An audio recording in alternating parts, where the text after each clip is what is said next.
Hey, everybody, welcome back to the podcast. You're listening to the longest running superhero role playing game on Earth.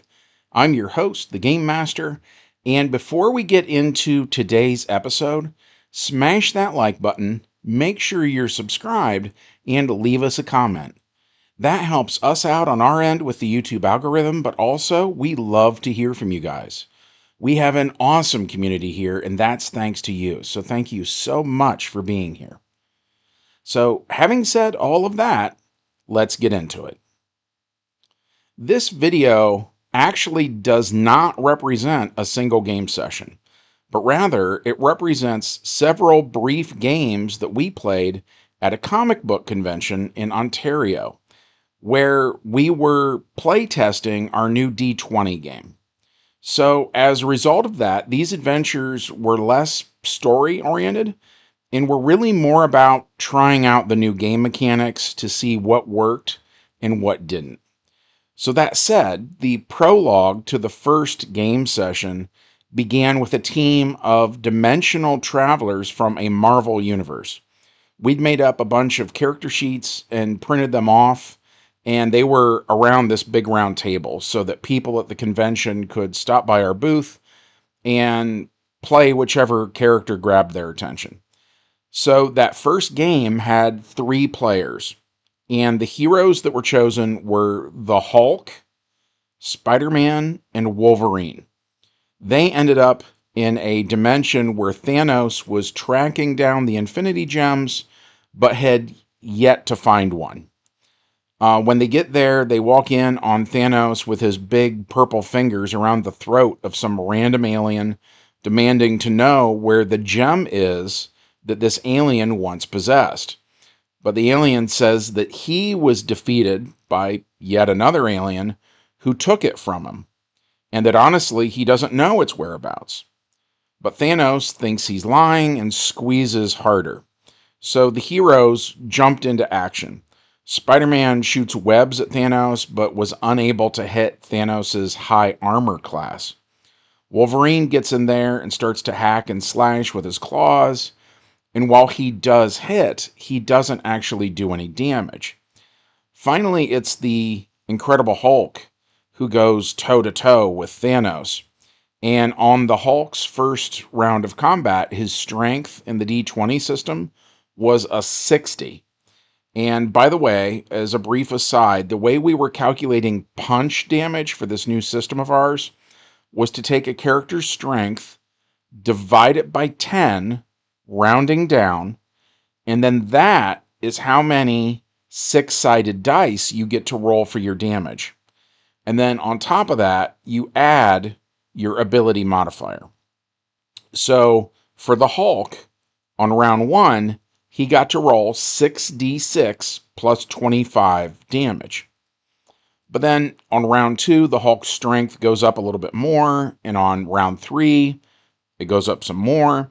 So while the Hulk and Thanos seemed pretty even at the start, after a few rounds, the Hulk smashes Thanos, right? Knocks him out. So we ended that demo, and we asked everybody how they liked it. And they all agreed that they wanted to be able to hurt Thanos easier, right? And that conversation that we had there at the table after the fight was over was actually long and complicated. But it seemed like we agreed there are sort of 2 ends of a spectrum, where one end of that spectrum is how fun the game is to play. And a lot of players thought that the best way to do that would have been to have a weak street level Thanos that was easy to hit, right? But then the opposite end of that spectrum was the element of believability, right? This is Thanos after all. So we don't want Jimmy Olsen, to be able to poke him with a butter knife or something and expect to get anywhere, right? So we took a step back and we ended up using an optional rule from the 3rd edition D&D era, which allows a player to dodge attacks. So the way this works is the attacker just has to hit an armor class of 10. while the defender subtracts 10 from whatever his armor class normally is, and he takes the remainder and adds that to a d20 roll, right? And between those two people that are going against each other, whoever rolls higher wins, right? So even when an attacker failed to do damage, the players seemed happier that at least they were now able to hit an armor class of 10, right? But the downside of the game mechanic is it made the rounds last a little bit longer, right? So the solution we came up with had pros and cons. Anyway, so then we got into what you might consider to be the main plot, right? AKA the next game session after that, where we had two players for that one. One was Spider-Man and the other was Wolverine, and they travel to the next world. And they arrive in a alleyway in a city, and as soon as they get there, Wolverine comes face to face with Wolverine. And in this universe, their Wolverine wears purple instead of yellow, and he's far more villainous than your garden variety Wolverine. So the two Logans kind of talk smack for a little while before they start to hack and slash at each other. And now that we were using those dodge rules, things seemed to be going a bit better than before. But the hit points were massive. So then we decided to actually cut those in half. And that sort of seemed like the sweet spot. Getting back to the story, Spider-Man helped the heroic Logan out by using webs on the evil Logan. By the way, there was this amusing thing that kept happening where the kid that was playing Spider-Man kept rolling a natural 1, which is a critical failure. So on round 1, his web shooter clogged up, which, by the way, I have seen that happen in the comics. It's a thing. On round 2, he was like taking the web shooter apart, trying to clean it and repair it and stuff, only to roll another nat 1, which meant then he couldn't get it back together again for some reason. The upside of which meant that while Spider-Man was out of the fight, then we got a perfectly even fight then between Logan and Logan. And in the end, it was the villain who got knocked out. So after that, while they're in the alley, they see a wanted poster for a team called the Sensational Six, who are heroic versions of Spider-Man's Rogues Gallery. And as it turns out in this universe, this world's Spider-Man had an Uncle Ben who never taught his nephew that with great power comes great responsibility. So here, with great power comes great corruption. And an older, more experienced Spider-Man reigns as the ruler of this alternate Manhattan. So the heroes head to this world's version of the Baxter Building, which instead of having number 4 at the top, it has a letter P. Because this world's Peter Parker has no secret identity. He wants everybody to know exactly who he is. So the player characters enter the Parker Building and make their way to the penthouse, where they come face to face with Emperor Parker. Kneeling around his throne are harem girls like Black Cat, Gwen Stacy, Mary Jane, etc. And when the heroes walk in, the evil Spider-Man sees his good counterpart and asks the usual questions you would expect, right? Like who he is, how he got here, etc.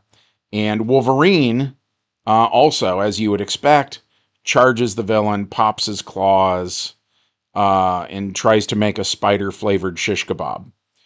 The evil Spider-Man leaps into the air, does a flip, and then shoots webs at his enemies, who make their dodge checks. Wolverine gets in close, swinging with claws, and the combat now starts to feel a little more like something out of a Jackie Chan movie.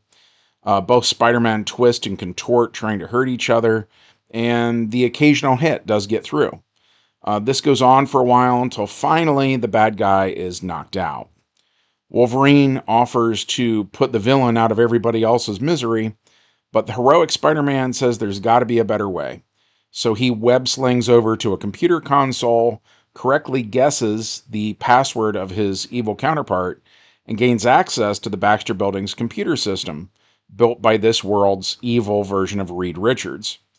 The PCs see holding cells listed, so they hurry down and they find various members of this rebellion, the leader of which is Dr. Otto Octavius, who wears red and blue armor with gold metal tentacles sprouting from his back. This world's Norman Osborn wears armor that seems more patterned after kind of like a knight, and he rides a falcon glider. Rather than pumpkin bombs that hurt people, he has healing potions that help people. This world's Electro wears a costume that was actually kind of similar to Magneto. Both Scorpion and the Sandman wear red in this world, while the Lizard wears a black leather jacket rather than a white lab coat. Anyway, so the world-hopping heroes turn the evil Peter Parker over to the Sensational Six, and both Octavius and Osborn shake the heroes' hands, thanking them for giving them a fighting chance.